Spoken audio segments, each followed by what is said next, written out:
Serdiño. José. Me parece un grave precedente el que se eleve a pleno una cuestión y luego se modifique en el pleno, viendo la situación de los votos que hay. Es un manejo de la situación. En estos momentos, o sea, en comisión se decidió una cosa y se lleva a pleno, ahora en el pleno se vota otra, simplemente porque hay una mayoría, viendo las circunstancias. Y si no es así, que alguien me lo explique. En la comisión nos atendieron porque tenéis mayoría el Grupo Independiente y Bildu, y entonces nos atendieron. Y yo no he dicho nada. Claro, echasteis para atrás la propuesta de modificación que hacía caso a las alegaciones, o a unas cuantas de las alegaciones, y lo echasteis para atrás con el voto en contra del Grupo Independiente y de Bildu.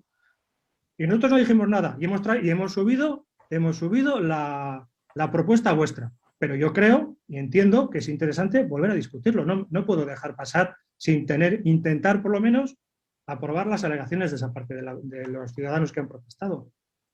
Bueno, ha quedado... Somos humanos.